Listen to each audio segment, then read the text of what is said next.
Ce que les enfants ne savent pas, Allons, mon petit, vite. c'est qu'ils vont assister à bien plus qu'un simple spectacle.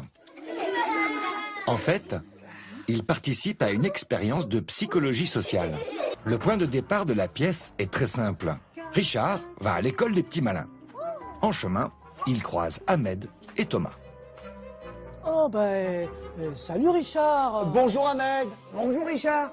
Bonjour Thomas. Au moment de sortir ses affaires pour se mettre au travail, Richard s'aperçoit que sa trousse a disparu. Ah, ma trousse.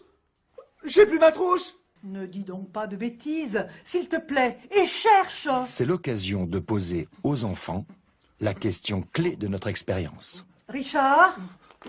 Je la trouve pas. Madame.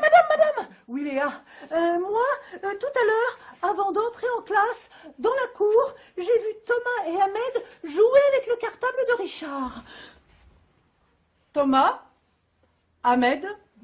C'est vous qui avez chippé la trousse de Richard?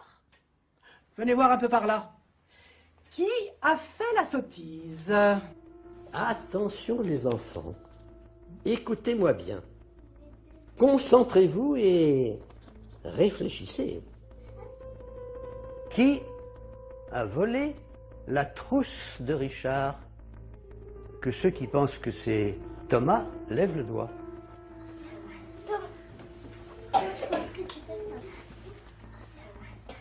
Que ceux qui pensent que c'est Ahmed lèvent le doigt. Mais comment peuvent-ils le savoir? Le spectacle ne montre pas le vol. Et pourtant, Ahmed a été désigné coupable. Mais est-ce que les enfants sont racistes s'ils font ça? Non, ils ne sont pas racistes. Ils ont simplement connaissance d'un stéréotype qui est imprégné dans la société. D'accord, c'est-à-dire que c'est la société, c'est la famille, c'est la télé, c'est tout l'environnement qui va dans ce sens-là. Qui véhicule l'idée selon laquelle les Maghrébins sont plutôt sont plus des délinquants que les non-Maghrébins.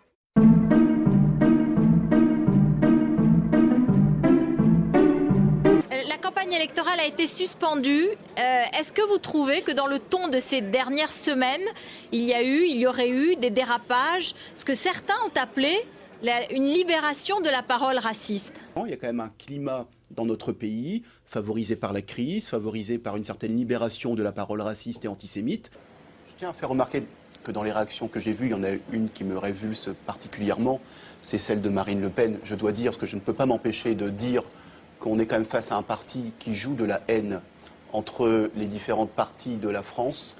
Nous l'avons combattu avec Alain Jakubowicz et bien d'autres depuis très longtemps, parce que justement, lorsque on met des discours et des mots qui sont des mots d'opposition, eh bien, on sait bien ce à quoi cela aboutit. Faisons confiance à l'enquête. Vous indiquiez tout à l'heure une piste qui aujourd'hui tombe sur les télédescripteurs, qui pourrait être, j'emploie le conditionnel, qui pourrait être une piste de néo-nazis. Donc je comprends que la personne qui représente globalement ce courant politique soit obligée aujourd'hui de faire preuve d'une relative prudence. Il y a quand même un certain nombre d'éléments objectifs. On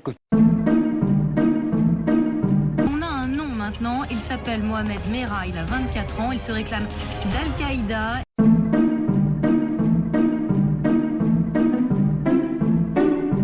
C'était donc dans la nuit de samedi à dimanche dernier, Paris 19e, vous sortez d'une soirée, vous êtes bras dessus avec votre petit ami Olivier, il se passe quoi là?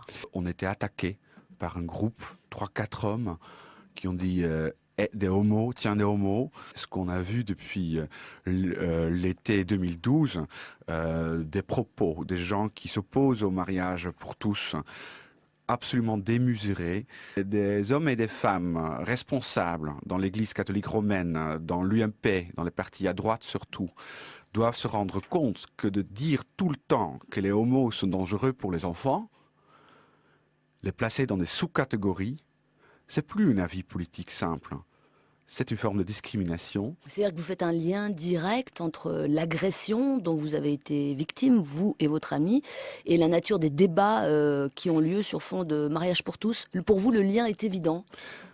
Oui. Est-ce que vous sentez clairement que le débat sur le mariage pour tous est en train de créer un climat d'homophobie exacerbé en France? Oui, est en train de faire ça, on voit là les résultats. Ils ont le profil, ils sont connus des services de police pour des faits de violence.